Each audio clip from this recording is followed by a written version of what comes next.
Hey, friends. You could tell my voice is hoarse. So, as always, I am really excited to be here with you today, as always. And I'm excited to share some news. I have my own book coming out very soon. So, stay tuned for my own book. I'm not going to share the title with you guys yet, but it is coming out November 11th. So, stay tuned to that. And in that, I am going to be sharing some really vulnerable, real, and raw news about some challenging experiences I've gone through in the last couple of months that I definitely going to be open to share with everyone. And I'm sure my uncle's going to be like, why are you doing this? And the reason I do what I do is because so often, so many of us feel so alone in the challenges that we're going through, and we don't realize that other people are going through the same challenges. So I appreciate you for holding the space for me and allowing me to show up on your screen, and to be real and raw, because that's what it's about. We need to really be there to support each other, because yes, life is absolutely fabulous. I'm so grateful for an incredible life, and there's always a contrast and a challenge that we're facing. So I just definitely bring the light to that, to make it real, because we can experience joy while we're going through the challenges. So stay tuned for that from me in November, and I'll tell you more about it. In the meantime, I'm Grace Redmond, and thank you for joining me on another episode of Real Talk, where I get to have real life, raw conversations with incredible people from my circles and communities who have overcome challenges and created amazing. Today, I am super excited to host one of my dear friends who is just amazing, Ed Foster. Ed Foster is a Bay Area native who received an education in New England and the Pacific Northwest. Ed has walked into several startups in the early phases and was instrumental in creating company cultures that were inviting, fun, productive, and made the lives of the whole organization much easier. Moving back to California in 2010, he discovered more about himself than he had in the previous 33 years of his life. Ed has an incredible, inspiring journey to share, and he always keeps it real and raw. Please help me welcome Ed Foster to Real Talk. Thank you, Grace. Thank you so much for having me. This is truly an honor. It's So, my honor. oh my gosh, yeah. And you're such an inspiration. You still continue to be Thank you, as with you your are. challenges as well. I think it's one of those things where I just kind of be me. And I kind of get the feedback from folks about just kind of, my journey, my stories and how that it helps them. So that's one of the things actually in high school that was very they just drilled that in your head about being yourself, even Mm, when you don't know who you are. Just mm. do kind of what resonates within you. Whether it is you're curious or whether you're comfortable knowing those boundaries, but just continue to be yourself. So I love that. And I love how you just said, continue to be yourself, even though you might not know who that is. Now, what does that look like? great question. I'm trying to think, um what does that look like? Well, I think for me personally, it's like when I started with you, actually, you I mean, I credit a lot to like where I am. I know this sounds a little so serving, but I credit a lot to when you placed me when I was with Stansberry. Oh, thank Um, you. yeah, it truly kind of kickstarted this wonderful chapter in my life where I started beginning to understand myself. Because before that, I had been in law. I worked in law for Many 13, years.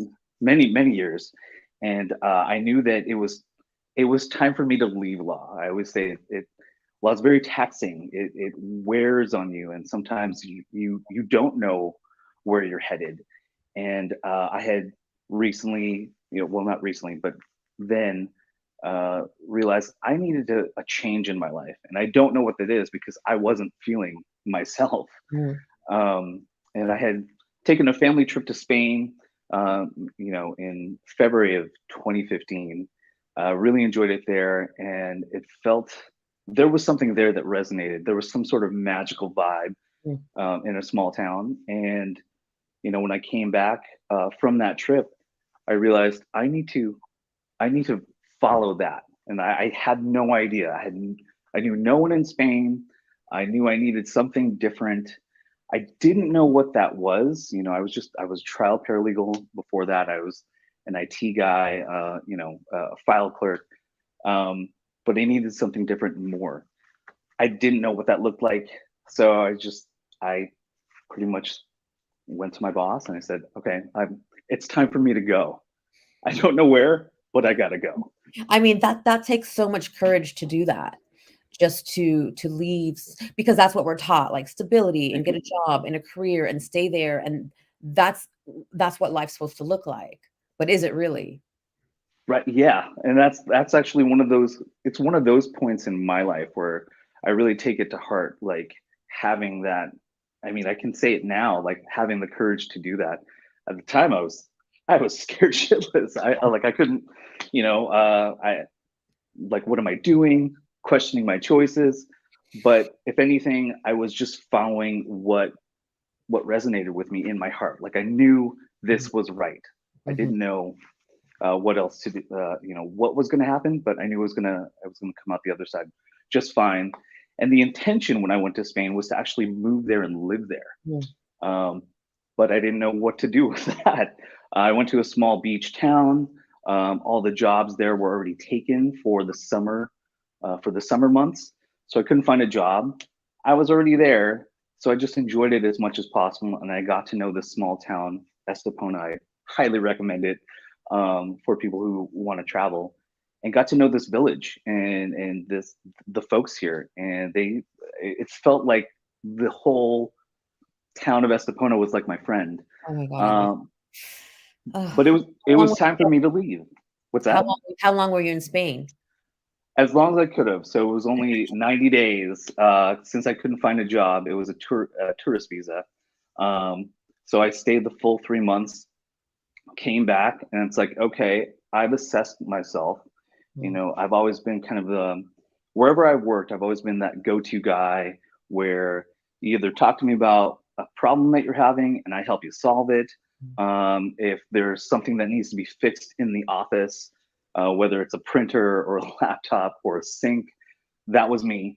And that's where I ended up signing up with you to be a temp as an office manager and an EA, just kind of again kind of matching the role with my character, and started off with I think that was inside sales That was with I you.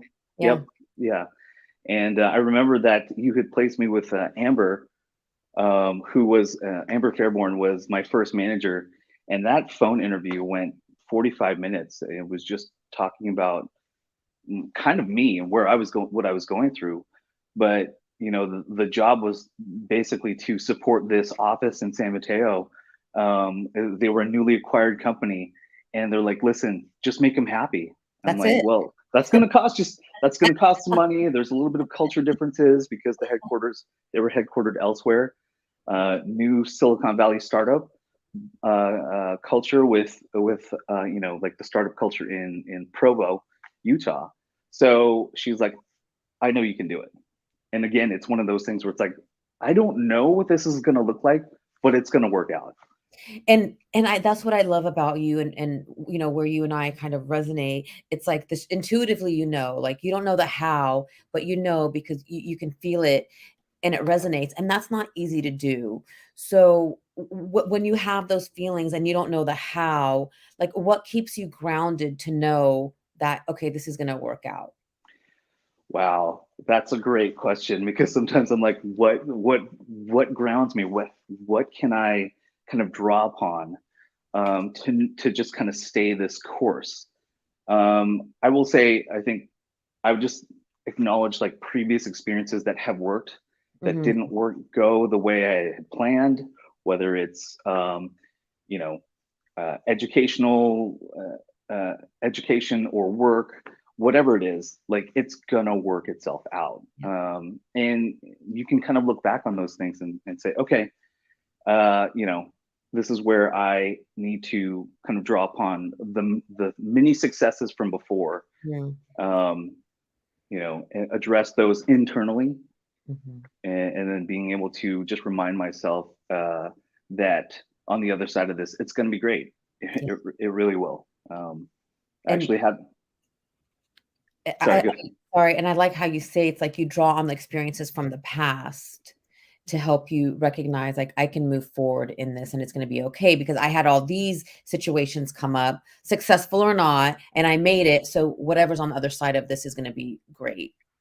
And I would say like I focus more on the successful experiences. Of obviously you want to learn from, you don't really fail. It's only a failure if you don't learn from it, No, right? you don't fail. And it becomes a success. So it's those kinds of successes. And I kind of repeat those things in my head.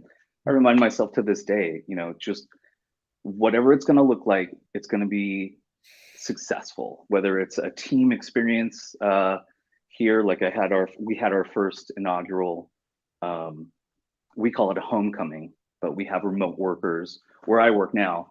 We have remote workers all over the nation. We had people come to our headquarters here in Santa Cruz, and I had planned, it was just 2 days of team fun, right? We did pickleball. We had a nice team dinner. Um, Fun. we were going to share kind of stories and experiences with each other, like successes or the things that we can improve upon.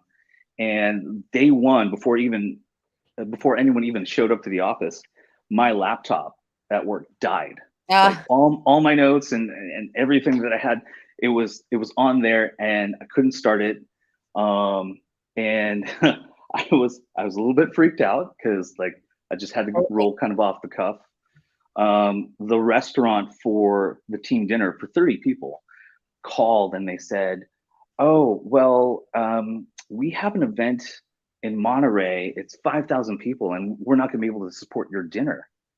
So I had to figure out, where is there another place here in Santa Cruz that can accommodate for 30 people at within a day's notice. So what'd um, you do? I circled back with our CEO, Jen Zezit, and she was just like, "Listen, I know folks here in Santa Cruz. Like she's well known within the community." She gave me a couple suggestions. We were on the phone the night before with this place called the Chaminade, Oh, the and Cheetah, yeah, it's yeah, amazing. yeah. And so they were willing to accommodate us, and they put us kind of on a little outdoor patio off to the side from the restaurant. So we did have our own space, and it was great. We kind of did like our charcuterie board. We picked the menu. One of my team members was able to. I asked him to perform like a make a Goodles jingle, and so he sang it there on the balcony. We had the sun setting. It wasn't what I had planned, but this was great. And the other thing that I needed to keep in perspective too is that people don't know otherwise. Like I'm the one who knows the plan, True. but they were the ones who were like they got to enjoy it. And so for me, seeing everyone being able to just like have a great time, and it was tears of joy, good food, good wine, and it worked out. Like it was one of those things again. Like I don't know how it's going to work out, but it will, and it turned out great. And I mean, the Chaminade's amazing, and it's in, the mountains, so I Yes. imagine, like, it probably turned out better than you had anticipated, like, especially in that setting because it's so gorgeous. Yeah, yeah, it did. I was super grateful with Jen's help just getting that location, because the weather on that day, it was perfect. And the food was phenomenal. So Well, that's an example, I mean, something that, you really believe in. You really believe that there's truly a reason for everything that happens. And, I kind of going to the bigger picture, what does that mean to you, especially in those times when things happen that, because there's things gonna happen that are not that great, that suck. Yeah, that's a great question as well. Like it's one of those things where even through the hardships, like there the things that suck for me personally, it's like um, I probably my worst critic. I'm my own harshest critic. Okay. Maybe a little bit of that perfectionism, but Mhm. how do I, I have to take the perspective of it sucks for me. Got to keep moving forward with it. Um, you know, knowing kind of the goal and the destination of what is the next step for me.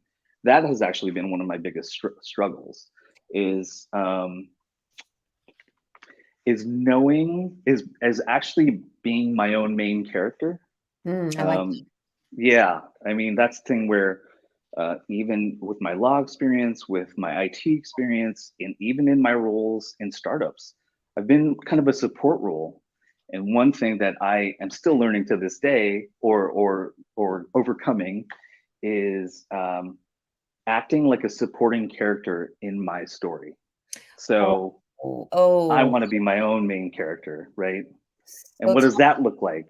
yeah, so tell me more about that. What is the main character in your own story? Like, what does that look like to you? What's the vision?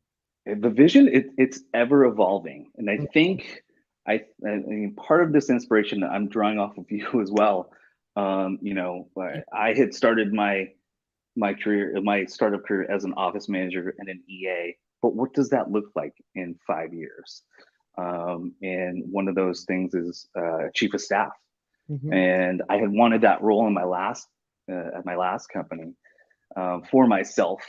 And at the same time, I just get caught up with the needs of being an office manager, supporting an office, supporting CEOs and COOs, that I get lost in that. It's like, well, what does Ed Foster want for himself? Mm, mm, mm. And it comes down to professionally, I'm now a chief of staff. Like that is a role that I love. I hold it highly. This is my first one, Great and at it feels like my forever job, quite honestly. and you're great Um, at it, Ed, like, you're really great, I mean Thank you. Yeah, I mean, this company allows me that flexibility to support a team, to be creative with some marketing efforts. I've been involved with some TikToks and TikTok challenges, but and supporting our CEO. But at the same time, I get to do it my way. It's one thing that I need to remind myself of is being able to know that I have a role here. I have a seat at the table. I think I've mentioned that to you before. mhm, Um, I've always kind of stood in the background, but here I'm sitting at the table. And so professionally, like mhm. that's one of the things. Like, what does my own main character look like? It's having a seat at the table professionally as a chief of staff. Um, and personally, it's like I've always wanted to be a traveler. And if I'd love to see lots of different cultures. That's always added kind of flavor to my life and my stories. But from my travels, I've had this story in my head. Um, just a children's book that I think I've told you about Yeah, before. That being an author, and I think that's one of the things where uh, that's one of my main thing. One of my I guess objectives mm, for myself. Like I want to be an author. and you And can be. the thing is, I've had a story. I've had like chapters written. I have not published it. And so, with your announcement earlier in our podcast, it's like, you know what? This is a sign. This is Yeah. what this is telling me. Yes, so the synchronicities, which brings me to, there's a greater source. So right there, I typically don't share those things right before we come on the podcast. I kind of save it for its own announcement, but I felt, guided to do that today. So now I understand why. So it's those small synchronicities and those messages from the universe. So there you go. I'm so excited that that came through for you. I mean, that's the thing, is like these small little moments that may seem like small little moments, they really do amount to They do. so much more, right? When someone listens to something, you just don't know, like a conversation on BART or with Mhm. coworkers, or just watching something on TV, connecting with a good friend and being on their podcast. Yeah. It's taking those signs to heart, but then doing something with it too. And Yeah. that's the thing. So for me, it's like, okay, the universe is telling me something, I need to act on it, Yeah. and I really start to see these things as calls to action. Mm, Whereas I think in my younger versions of myself, they'd be like, "Oh, these are great stories," or that's great that you're publishing a book, um, and then I would leave it at that. Where mhm. it's like, no, wait, I want a book. I have chapters that I've written. I can hone in on what this story is going to look like and illustrate it. It's a children's book, maybe a young adult, but it's taking those steps and having just the small little sparks of action that I think for me personally, I've needed that constantly. It's kind of a battle. You mean to take action, like the motivation to take or the The inspiration to motivation the inspiration and taking the inspiration Mhm, to motivate you to mhm, do something with it, because mhm. we're all here for a reason. We all have something to contribute, whether Yes, we do it or not. We do have that. It's there. It's just absolutely. acknowledging it and saying, you know what, there is room for me here on this in this world, and I think that gets lost on some Yes, folks. It did on me for a very for long sure. time. I You mean, it know? gets lost in a, I know it got lost on me, while I was raising the kids and they're small and I have the business and, Mike's traveling and I have a million things like you get lost in the race. Yeah, And then yeah, you might not even hear those messages, coming because it's like you're so steeped in your doing and it's actually absolutely. not really even inspired. It's just, I gotta do this. Right. And it becomes one of those things where it's like, I hear, meditation's a great practice to do, or journaling is great to do, and I hear these things, but it's like, no, like there's a reason for that. And so you That's got right. to take that time. Something I do in the mornings is I listen to a meditation that reemphasizes, accepting my path, but and loving myself, which is great. But there's also something that I lose sight of is just respecting yourself. Like, you have a place here, Yes. and that always kind of kickstarts. I do pay attention to the days that maybe I'll skip it. Maybe I wake up through my alarm, and then like my day just starts off kind of like not the way I had planned. So then I skip the meditation, and then you kind of see it's like, oh, that's why. It's like, just take some time to do that Totally. and remind yourself. Oh, totally. I mean, now it's like it's rare I skip because I notice like if I skip, I'm like, okay, like I'm not as grounded. Like I feel like I'm Yeah, spinning. And then like, right. all right, like I need to go, even if I just have to go in the ladies' room and just take a breather, if I'm out and about, because I know like I didn't take that time to get grounded. And I think I've told this story before, but I've always had a business coach. So, 25 years ago when I had my first business coach, and or less than 25 years ago, whatever, 20, because Raymond's 22, he was like, "You really need to take 20 minutes to meditate." I was like, "Dude, fuck you. I don't take no 20 minutes to meditate." But Right. When you're in the hustle and bustle, you're not even 20 minutes. Wait a minute. I'm using that time to like you know kind of eat, maybe. right? And Yeah. now I'm like, "Oh, well, I was the one that was fuck you." Like, I wasn't ready to hear it, Yeah. Yeah. but had I taken those 20 minutes, I would have really helped myself because when we take that time, we really create more space in the day. Right. Right. But like you said, you weren't ready. Like, No. I love that, because those are the things where that perfectionist or that ego inside me just Oh, kind of looks at those things and it's like, oh, if I had only just known this sooner. And I think that kind of comes from my upbringing, and maybe it's a culture thing, but it's also, I've come to the point now where it's like, I just wasn't ready. Like no. that, I wasn't ready to hear it at that time. I look on relationships, past relationships, and I'm friends with some of my exes, and it's to the point where it's like, wow, this could have gone really well if, right? But it's like, but I was a different person back then. Right. Oh, relationships are tough because we come into the relationship with all our trauma baggage, Yes. and then our Yeah. traumas hit up against each other, right? Right. And And we that's mask our traumas and we think, "Oh my god, this is so exciting," but what we don't realize and it can be exciting, I'm not saying that. It's just like trauma is just like, "Wow, here we go." But we gotta heal ourselves, right? right. I mean, that's kind of been my stance. My parents, my family, they would love to have grandkids and me in a long-standing marriage, but what what I keep on reminding them about is I wasn't the person that I wasn't ready for that at that time. And now it's for me, it's like, okay, let's assess like who I am and what I'm ready for. Um, and it's a challenge for them because they want something different for me, and I've had Mm, such a big upbringing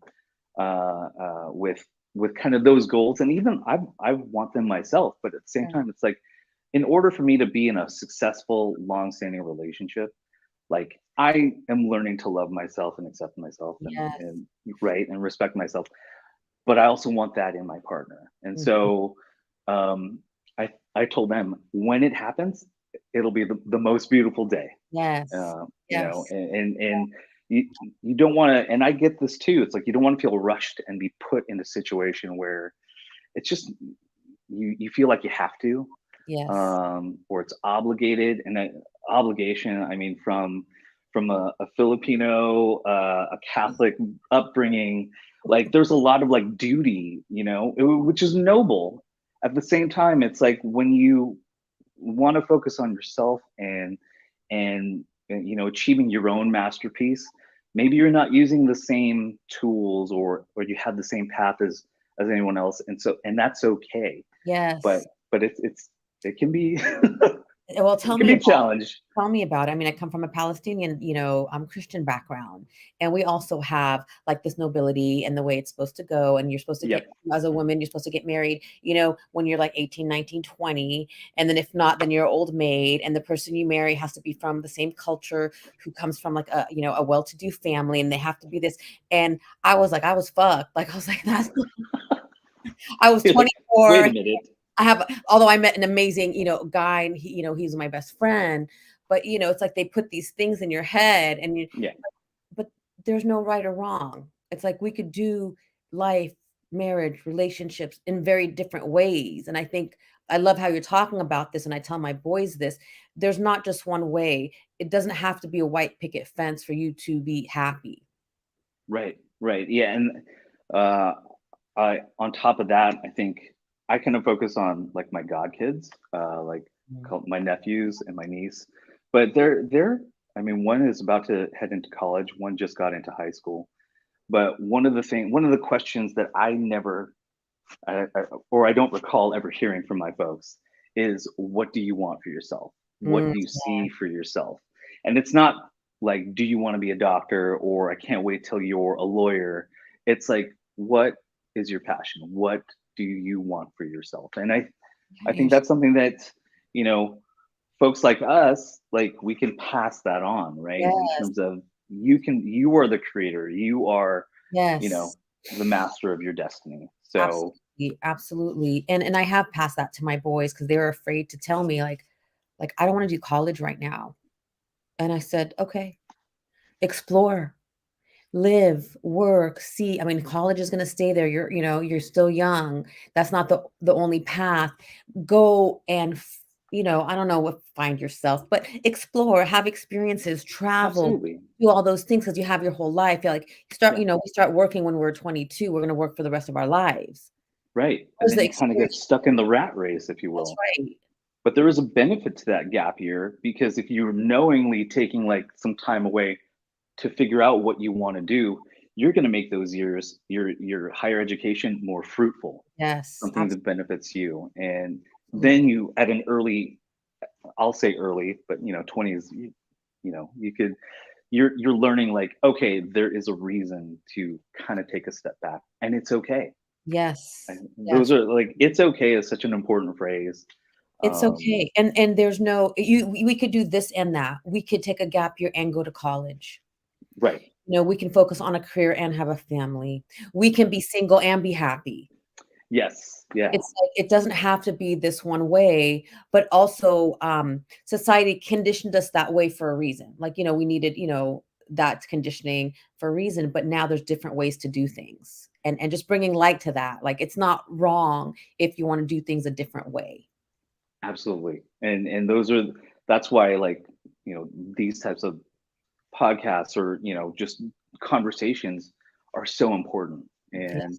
I think they're probably had with friends, but sometimes you want to hear that with like family or close ones or loved ones, where it's okay, we're gonna get through this, right? Absolutely, but I also find that a lot of us, we don't like I had a girlfriend. I mean, of course, I'm ready, I'm open. I have girlfriends I'm vulnerable with, and I'm pretty open. But I had one girlfriend say, "You know what, Grace? Like, why don't we talk about these things in our group? Like, I thought I was alone. Like, how come we don't talk about these things?" And I said, "Well, because it's hard for people to be vulnerable. It's hard for people to share because we were taught to wear a mask, and everything's okay. It's fine." But in reality, like, yes, we could be fine, and we're going navigating there's nothing wrong. This is life. We're gonna have challenges. Like, talk Mhm, about it, like, let it out. mhm. It's okay. No one's life is Right. perfect.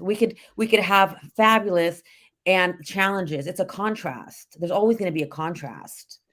The irony of like having a podcast, or the irony of having like social media, is people are portraying, what are they called, like, uh, sometimes, like, who you present yourself as in social media is not who you are, right?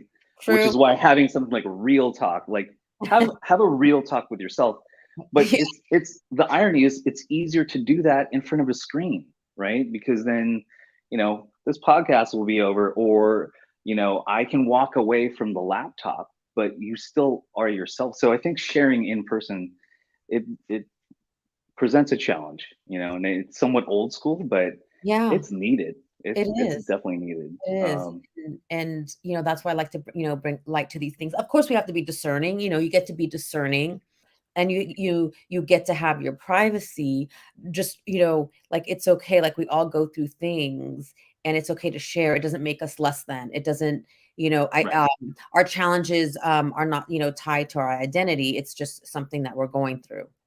right. And having that mindset of your identity is fluid, you'll have like your core you, Yes. but in terms of your role in life, your stage in life, that is all that it's okay that those things are fluid.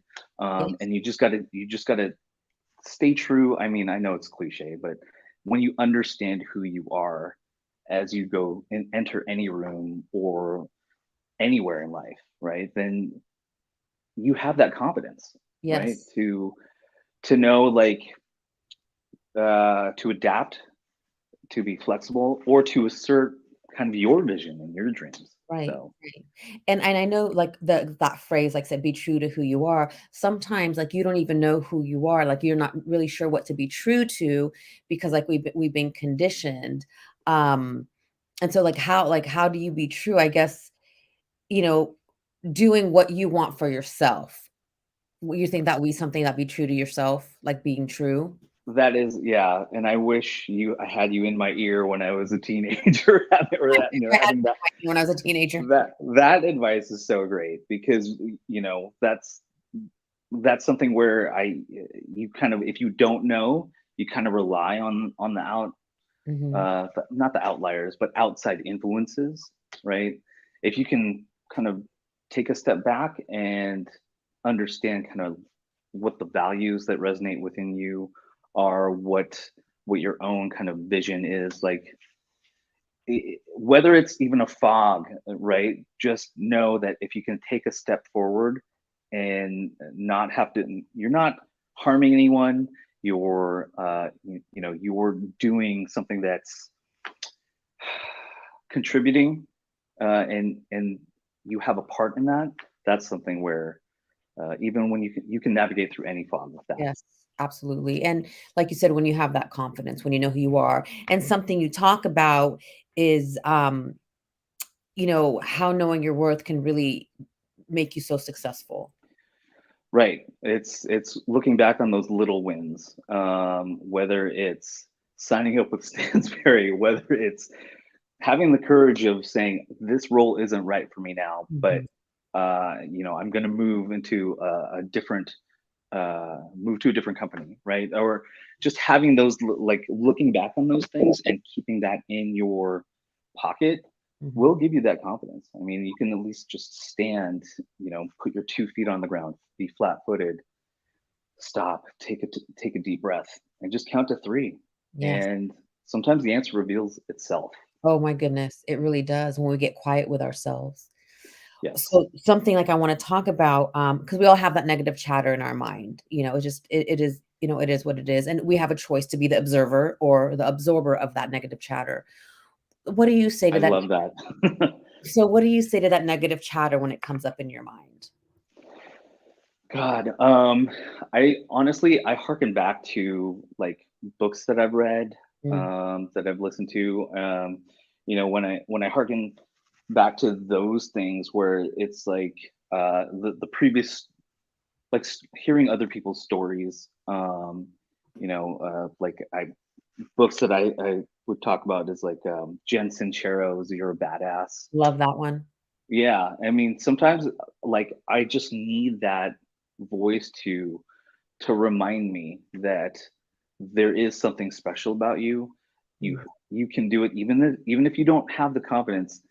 I think she's even talked about faking it to making it, but yeah, just stand there and be present in the room. You might not know what direction to take, but just stand there and just stand your ground. And it's yes, okay.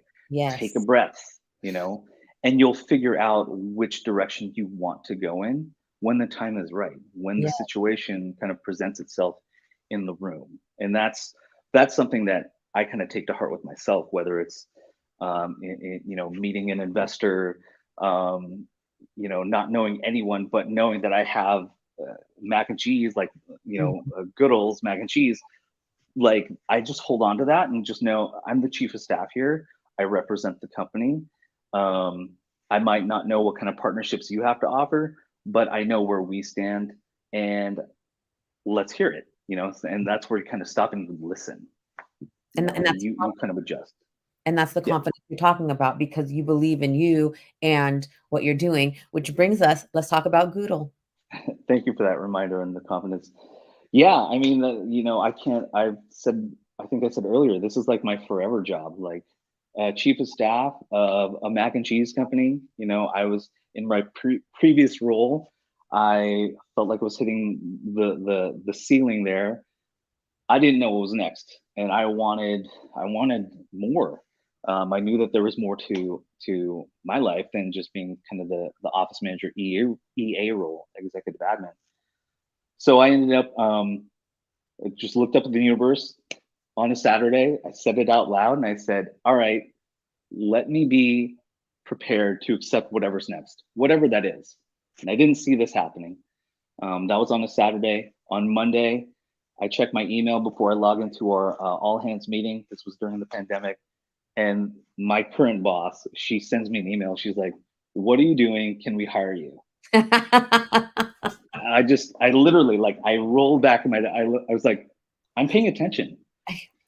And I told, my response was, "Fuck yeah, we should.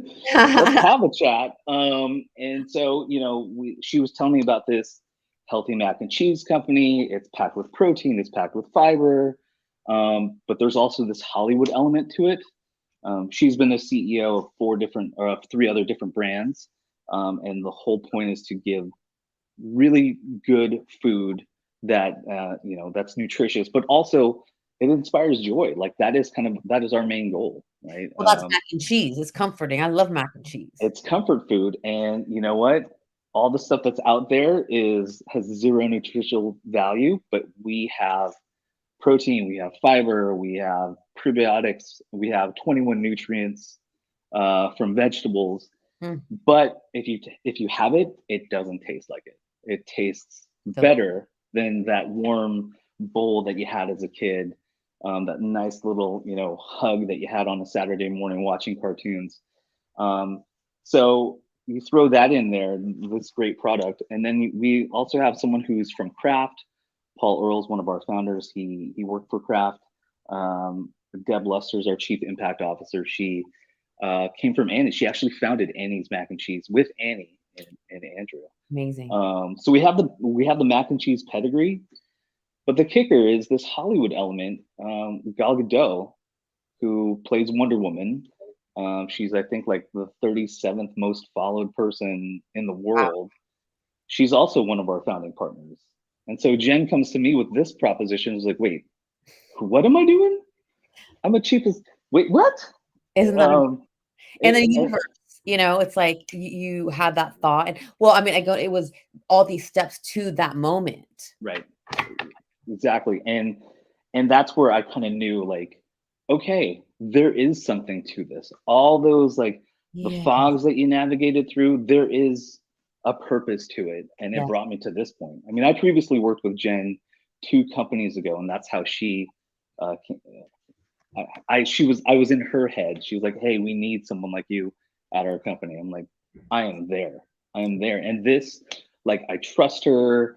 I believe in her. She's so inspirational. You need to meet her. You should come down to Santa Cruz. yes, I will be coming Um, to Santa Cruz. please, and meet her. Like you would just see it. It's kind of like our conversations, how we speak, and like it's awestruck. Like I'm awestruck with her whenever I see her on our team meetings, and it's she does it with joy. Like there's just this genuine, authentic mission to feed people something really good that tastes yummy and it's good for you. And mac and cheese is actually just one of the starting things that we have. We hope we're going to be a generational company. I will say it on this podcast for the first time. Yeah, We are a generational company when it comes to the noodle industry, and you'll find us in many other aisles soon. I love it. Um, I love it. I know it. I just feel it, and I know what we're working on. So I love it. Well, I'm I just excited about it. that's so exciting because I just felt the energy, and that's what it's about. It's like the success, like we wait for this one big success to blow up, but it's, I've learned like it's not overnight. It's all of those, little things that come to then flourishing. And so with that said, like what would you say to someone who's, kind of either in, in their career or as an entrepreneur, that they're putting all this effort in and they feel like it's just not moving fast enough for them? What would you say to them? Wow, very very similar to kind of how I approach things in the sense of keep at it, keep with your mission, realize what your values are, know kind of what the goal is, and if you're not moving towards that, something you got to be able to let go of your ego, Mhm. know that maybe that's not the direction that it's supposed to take, and the path will actually evolve, right? It will come to fruition in front of you, and similar to kind of what we had said before, where it's like don't take a step forward if you're hesitant. Like don't if you're not sure, it's okay to just stay here right now, take a breath, assess, and see what kind of moves in front of you, and you'll follow it and it will follow you. Mm. It's kind of a symbiosis where um, the universe will find its way to you as you find your way to it. Oh, I love that. That's true. Because we always like want to do something, and sometimes the best thing to do is do nothing, and then Right. it'll come and you'll be guided. And doing nothing is okay. Staying, you need movement. You just don't want to stay Yeah. there, but doing nothing at the moment is Yeah. okay. So in Yeah. that moment when you're not sure what to do, it's best to just stay present and the answers will come. Stay mindful and then pay attention to the surrounding, the changes around you. Mm. And those little things, you'll begin to recognize them a lot easier. Yes. And you'll be a lot more comfortable in not in knowing that there is something ahead. You don't know what it is, but on the other side of this fog, it's going to be the the sunshine destination that you were hoping for or meant for. Yes, amen. Which, Yeah. I mean, this is for a whole other podcast, but you just covered surrender, allow, trust, Yeah. detach. It's the prayer. Yeah. It totally is. And in some ways, yeah, it kind of boils down to just those things, that just the simple things, the little things. The simple things, and Yeah, that's what it comes down to. I think we make it a lot more complicated than it is. we do. We I do. can stay here with you all day, Mr. Ed Oh, Foster. I totally could. Grace, we could talk Yes, forever. yes, yes. I appreciate you joining me so much today. And if someone's interested in learning more about Goodle, where can they find them? Find you, find Goodle. Let us know. Definitely. So Goodles.com, Goodles.com is where you can find all our fabulous products. More than just mac and cheese, we actually have merch like necklaces, mac rings, sweatshirts, all kinds of stuff.